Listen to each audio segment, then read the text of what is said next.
Good morning to all. ഞാൻ ശശിധരൻ കോഴിമല. ഈ പടം ശ്രദ്ധിച്ചോ? ഇതൊരു വ്യക്തി അവൻ്റെ പൂർവികരുടെ നടുവിൽ നിൽക്കുന്ന പടമാണ്. പക്ഷേ ഈ പടത്തിനൊരു പ്രത്യേകതയുണ്ട്. ഇതിൻ്റെ നടുവിൽ കാണുന്നത് ഒരു കുരിശിൻ്റെ പടമാണ്. അത് ആ വൃത്തം ഒരു ഭൂമിയാണെന്ന് സങ്കല്പിച്ചാൽ ഭൂമി മുഴുവൻ നിറഞ്ഞു നിൽക്കുന്ന ഒരു കുരിശാണിത്. ഞാൻ മനഃപൂർവ്വം കുരിശ് വരച്ചതല്ല. ഈ പടം വരച്ചപ്പോൾ അതിനകത്ത് രൂപപ്പെട്ടതാണ്. തിരുവെഴുത്ത് പ്രകാരം ഭൂമിയിലെ മനുഷ്യരുടെ പാപങ്ങൾ പോക്കാൻ ഒരാൾ കുരിശിൽ മരിക്കണമെന്നുള്ളത് തിരുവെഴുത്താണ്.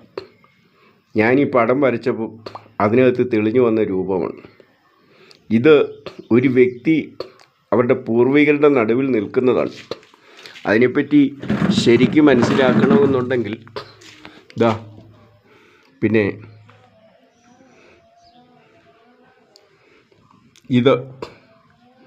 ഇതൊരു വൃത്തമാണ്. ഇതാണൊരു വ്യക്തി. ഈ ഇങ്ങോട്ടൊരു വര. ഇത് ആ വ്യക്തിയുടെ അച്ഛനും അമ്മയും. അത് വരച്ചിട്ടില്ല ഞാൻ. ആ 2 വര 4 വരയാകും. 1 2 3 4. ഇത് 4ആയിട്ട് ഡിവൈഡ് ചെയ്യുക. അത് 1 അച്ഛൻ്റെ അച്ഛനും അമ്മയും, അമ്മയുടെ അച്ഛനും അമ്മയും, അങ്ങനെ 4 ആകും. ഈ 4 വര 8 ആകും. 2 4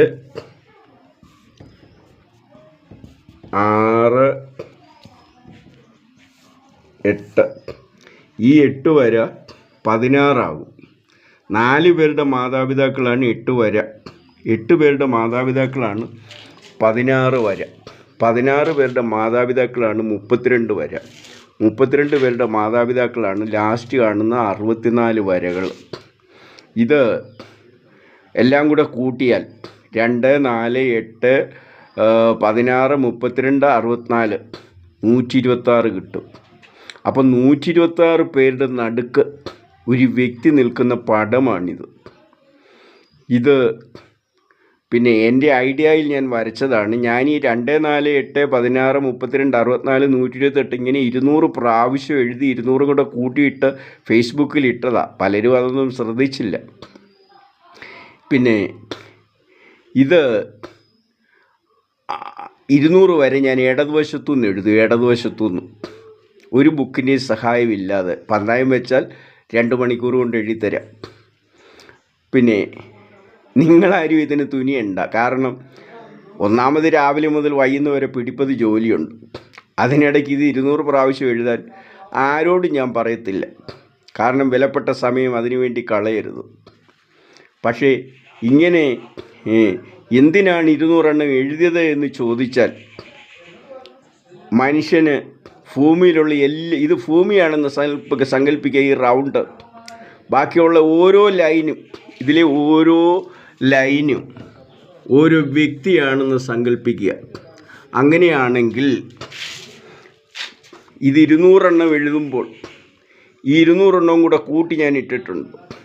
ഭൂമിയിലെ മനുഷ്യരെല്ലാം സഹോദരങ്ങളാണെന്നും ഒരു അപ്പൻ്റെ അമ്മയുടെയും മക്കളാണെന്നും ഒന്നിൽ നിന്ന് പലതായതാണെന്നും ഒക്കെ ഉള്ള അർത്ഥമാണ്.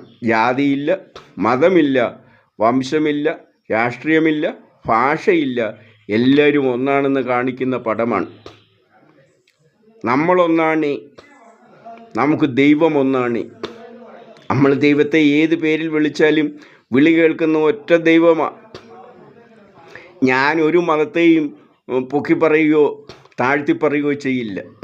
എല്ലാ മതങ്ങളും തുല്യമാണ്. ഒന്നൊന്നിന് മീതെയുമല്ല, ഒന്നൊന്നിന് താഴെയുമല്ല. എന്നാൽ ഞാൻ ഹിന്ദു മതത്തെപ്പറ്റി പറയുമ്പം ഞാൻ ഇച്ചിരി പൊക്കി പറയും.